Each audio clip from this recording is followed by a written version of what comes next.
क्या class 10 science के अंदर 80 आउट ऑफ 80 स्कोर करना अभी भी पॉसिबल है? अगर तुम अभी भी रैंडम चैप्टर्स पढ़ रहे हो, कहीं से कुछ भी मैराथन देख रहे हो, किसी के भी वन शॉट लेक्चर देखे जा रहे हो, मतलब कोई प्रॉपर प्लानिंग ही नहीं है, तो तुम्हारे बोर्ड एग्जाम में 80 तो क्या 40 मार्क्स आ जाएं वो भी बहुत बड़ी बात है। Because last time he decide करता है कौन अपने एग्जाम में फुल मार्क्स स्कोर करेगा और कौन फेल होगा। अब अगर तुम 80 आउट ऑफ 80 स्कोर करना चाहते हो, साइंस को डोमिनेट करना चाहते हो, तो ये डोमिनेशन स्ट्रेटजी तुम्हारे लिए है।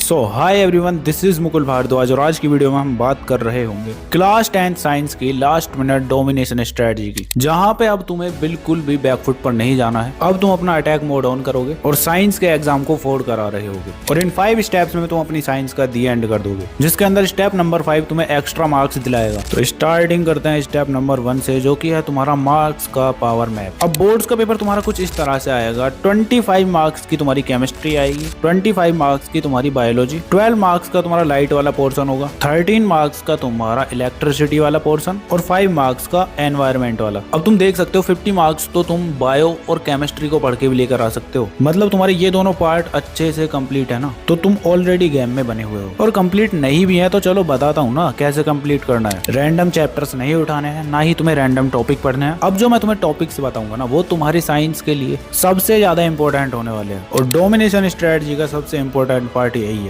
जो कि है तुम्हारा केमिस्ट्री डोमिनेशन। अब तुम्हारा केमिस्ट्री इज इक्वल टू होता है मार्क्स मशीन। अब केमिस्ट्री में तुम्हारे 4 चैप्टर्स होंगे, सभी इजी हैं। फर्स्ट चैप्टर है तुम्हारा केमिकल रिएक्शंस एंड इक्वेशंस, जिसके अंदर तुम्हें इन 3 टॉपिक को बहुत अच्छे से तैयार करना है। फर्स्ट है बैलेंसिंग इक्वेशंस, सेकंड है types of reactions and third है तुम्हारा कोरिजन एंड रेंसिडिटी। अब पेपर के अंदर तुम्हें सिंपली पूछा जाएगा, इक्वेशन दे दी जाएगी, उसका टाइप पूछ लिया जाएगा, या फिर बैलेंस करने के लिए दे दिया जाएगा उसको, या फिर असर्शन रीजन बेस्ड क्वेश्चंस पूछ ले जाएंगे इनसे तुम्हारे जो थर्ड टॉपिक है। तो एकदम सिंपल है। अब इन टॉपिक्स को करने के बाद तुम्हें PYQs लगाने हैं। तुम्हें खुद पता चल जाएगा किस टाइप के क्वेश्चंस बार बार पूछे जाते हैं। मैंने इस वाली वीडियो में अपलोड कर रखे हैं, तो जाके देख लेना। इसके बाद आता है तुम्हारा second chapter acid base and salts. अब इस चैप्टर को डोमिनेट करने के लिए तुम्हें ये 3 टॉपिक्स करने हैं। फर्स्ट है तुम्हारा pH scale plus daily life application, second है तुम्हारा chemical properties of acids and base and third है तुम्हारा POP washing soda baking soda reaction. ये तीनों टॉपिक तुम्हें बहुत ही अच्छे से तैयार करने हैं। एक भी टॉपिक स्किप किया ना तो 80 मार्क्स बिल्कुल भी नहीं आएंगे। ठीक है, ऐसे ही अब तुम्हारा थर्ड चैप्टर आता है मेटल्स एंड नॉन मेटल्स, जिसमें तुम्हें रेडियो एक्टिविटी सीरीज के टॉप 5 याद है? नहीं ना, तो याद करो। ऐसे ही उसके साथ साथ आयोनिक कंपाउंड्स की प्रॉपर्टीज पता है तुम्हें? अगर नहीं पता तो याद करो ना भाई। उसके बाद तुम्हारा सेम एक्सट्रैक्शन ऑफ मेटल, जिसके अंदर तुम्हारा रोस्टिंग आता है, साथ में कैल्किनेशन। ये सब तुम्हें अगर अच्छे से पता है तो तुम इस चैप्टर को डोमिनेट कर रहे हो। ठीक है, ऐसे ही तुम्हारा आता है next chapter carbon and its compound. ये चैप्टर तुम्हारी केमिस्ट्री का किंग है। अब अगर तुम्हारा कार्बन स्ट्रॉन्ग है तो तुम 5 से 7 मार्क्स इस सिंगल चैप्टर के अंदर से लेकर आ रहे होगे। पढ़ना कुछ नहीं है, बस सिंपली इन टॉपिक्स को कर लो। फर्स्ट तुम्हारा functional group, second ethanol, third ethanoic acid, fourth तुम्हारा सोप वर्सेस डिटर्जेंट। चलो अगर तुमने ये चैप्टर पढ़ रखा है तो मुझे ये बताओ, कार्बन तुम्हारा स्ट्रॉन्ग है या वीक? कमेंट में बताओ। अब 25 मार्क्स तुम्हारे इन टॉपिक्स के हेल्प से बन जाएंगे केमिस्ट्री में। इनको कैसे पढ़ना है, कहाँ से पढ़ना है, वो अभी तुम्हें आगे बताऊंगा। पहले सुनते जाओ जो मैं तुम्हें बताता जा रहा हूँ। ठीक है, तो केमिस्ट्री को तुम कुछ इस तरह से डोमिनेट कर रहे होगे स्टेप 2 के अंदर। अब आता है तुम्हारा स्टेप 3 बायोलॉजी डोमिनेशन। अब ज्यादातर स्टूडेंट बायोलॉजी में बहुत ज्यादा लिख कर आते हैं और उन्हें मार्क्स कम मिलते हैं। ऐसा क्यों पता है? बिकॉज कीवर्ड मिसिंग होते हैं, इसीलिए उन्हें मार्क्स कम मिलते हैं। आंसर की लेंथ मैटर नहीं करती, उसके कीवर्ड्स, डायग्राम, ये सबसे ज्यादा मैटर करता है भाई। तो इसके अंदर तुम्हारा फर्स्ट चैप्टर आता है लाइफ प्रोसेसेस। अब ये चैप्टर भी तुम्हारा बहुत ज्यादा इंपॉर्टेंट है। इसके अंदर तुम्हें न्यूट्रिशन टाइप्स पता होने चाहिए, उसके साथ साथ ह्यूमन हार्ट का डायग्राम नीट एंड क्लीन बनाना आना चाहिए। साथ में तुम्हें रेस्पिरेशन इक्वेशन बहुत ही अच्छे से तैयार करनी है और उसके साथ साथ एक्सक्रीशन इन ह्यूमन को अच्छे से तैयार करना है। तो ये चैप्टर तुम्हारा थोड़ा लेंथी है, तो इसीलिए 4 टॉपिक्स हैं, इन्हीं को करना है। बायोलॉजी का सबसे फेवरेट चैप्टर है ये। ठीक है, अब इसके बाद आता है तुम्हारा नेक्स्ट चैप्टर हेरिडिटी। ये तुम्हारा स्कोर बूस्टर चैप्टर है, जिसके अंदर तुम्हें Mendel crosses dominant trait definition अच्छे से पता होनी चाहिए और उसके साथ साथ सेक्स डिटर्मिनेशन इन ह्यूमंस भी अच्छे से तैयार करना है तुम्हें, बहुत ज्यादा इंपॉर्टेंट है। ठीक है, तो ये 3 टॉपिक तुम्हें इस चैप्टर के अंदर से करना है। बहुत ही इंटरेस्टिंग चैप्टर है, तो इजीली तुम समझ जाओगे, ऑलरेडी तुम्हें आता भी होगा। अब इसके बाद आता है तुम्हारा next chapter control and coordination, जिसके अंदर तुम्हें रिफ्लेक्स आर्क डायग्राम एकदम क्लीन बनाना है। उसके साथ साथ प्लांट हार्मोन्स के नाम तुम्हें एग्जैक्ट पता होने चाहिए। साथ में एंडोक्राइन ग्लैंड्स फंक्शंस का तुम्हें बहुत अच्छे से पता होना चाहिए। इस चैप्टर के अंदर तुम्हें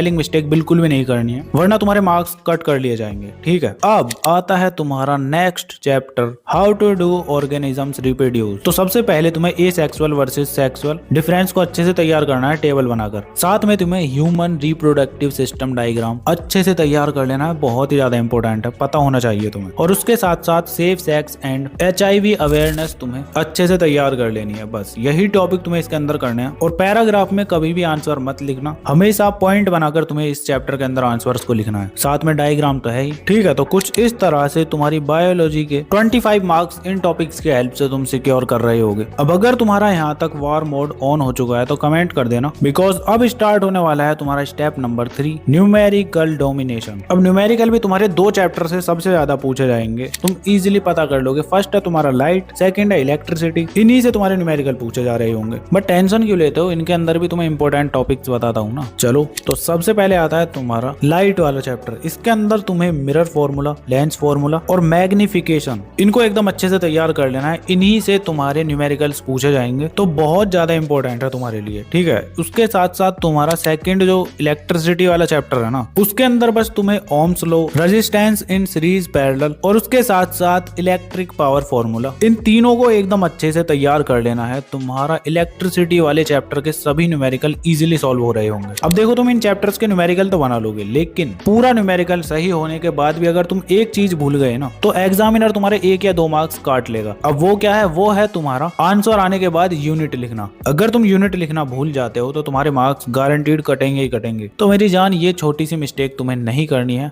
ध्यान रखना। ठीक है, अभी तुम्हारे फिजिक्स के अंदर human I and colourful world बच जाता है, जिसके अंदर तुम्हें डिफेक्ट्स ऑफ विजन, इसको अच्छे से तैयार करना है। साथ में स्ट्रक्चर ऑफ ह्यूमन आई, इसके डायग्राम को भी अच्छे से तैयार कर लेना है। ठीक है, देन फिर आता है तुम्हारा magnetic effect of electric current. इससे तुम्हारी डेरिवेशन ज्यादा पूछे जाएंगे, जिसमें तुम्हारा Fleming's left hand rule, magnetic field lines, साथ में सोलेनॉइड कॉन्सेप्ट, ये तुम्हें अच्छे से पता होना चाहिए। पूरा चैप्टर एकदम इजी है, तो सही से करना है तुम्हें। तो 25 मार्क्स तुम्हारे यहाँ से आ रहे होंगे। और अब बच जाता है तुम्हारा लास्ट चैप्टर, जो कि है अवर एनवायरमेंट, जो कि तुम्हारा 5 मार्क्स का होगा। बहुत ही छोटू सा चैप्टर है, इसके तो इंपॉर्टेंट टॉपिक्स की भी जरूरत नहीं है तुम्हें, बट अगर तुम चाहते हो तो तुम्हें सबसे पहले इकोसिस्टम पता होना चाहिए, साथ में ओजोन डिप्लेशन तुम्हें अच्छे से पता होना चाहिए, और 3R जो कि रिड्यूस, रीयूज, रिसाइकल, इनको अच्छे से तुम्हें तैयार कर लेना है। ये चैप्टर तुम्हारा कंप्लीट हो जाएगा। ठीक है, तो यहाँ तक तुम्हारा पूरा साइंस का इंपॉर्टेंट टॉपिक्स कंप्लीट हो चुके हैं। बट 80 आउट ऑफ 80 स्कोर करने की बात हो रही है, तो अभी तुम्हारा स्टेप नंबर 5 बाकी है, जो कि है एग्जाम हॉल डोमिनेशन। बिकॉज पढ़ तो तुम सब कुछ चीजें लोगे, लेकिन एग्जाम हॉल में जाकर भूल गए तो क्या होगा, या आंसर तुम अच्छे से नहीं लिख पाए। तो इस प्रॉब्लम से बचने के लिए तुम्हें इस स्टेप को फॉलो करना है, जिसके अंदर तुम्हें कुछ इन स्टेप्स में अपने पेपर को सॉल्व करना है। अब मान लो तुम अपने एग्जाम हॉल में बैठ चुके हो, तुम्हारे हाथ में पेपर आ चुका है, तो फर्स्ट 5 मिनट में तुम पूरे पेपर को स्कैन करोगे। उसके बाद तुम पहले बायो या केमिस्ट्री को अटेम्प्ट करोगे, बिकॉज दोनों इजी हैं, तुम्हें बस थ्योरी तो लिखनी होगी, थ्योरी और रिएक्शन, इनमें सोचने का काम कम है। ठीक है, जब वो हो जाते हैं तो उसके बाद न्यूमेरिकल सॉल्व करो और फिर डेरिवेशन। ठीक है, और पेपर को थोड़ा जल्दी सॉल्व करने का ट्राई करना, बिकॉज लास्ट की जो तुम्हारी कुछ मिनट्स बचेंगे ना, जैसे 10 मिनट 15 मिनट, उसमें तुम्हें अपने पूरे पेपर को दोबारा से देखना है और फिर अपनी आंसर शीट को देखना है, तुमने कोई क्वेश्चन स्किप तो नहीं कर दिया है, या कोई आंसर रॉन्ग लिख दिया है, या फिर कोई यूनिट बाकी रह गई है। ठीक है, इस तरह से तुम्हें अपने पूरे पेपर को चेक करना है। और आंसर का पैटर्न वही होना चाहिए, कीवर्ड्स, पॉइंट्स और डायग्राम्स तुम्हें अच्छे से लिखने हैं, ओवर राइटिंग नहीं करनी है। जितना पूछा गया है ना एग्जाम में, उतना ही लिख के आना है बस। ठीक है, और जैसे ही तुम ये चीज कर दोगे, मैं गारंटी लेता हूँ तुम अपने साइंस के अंदर 80 आउट ऑफ 80 स्कोर कर रहे होगे। वीडियो पर अभी तक बने हुए हो तो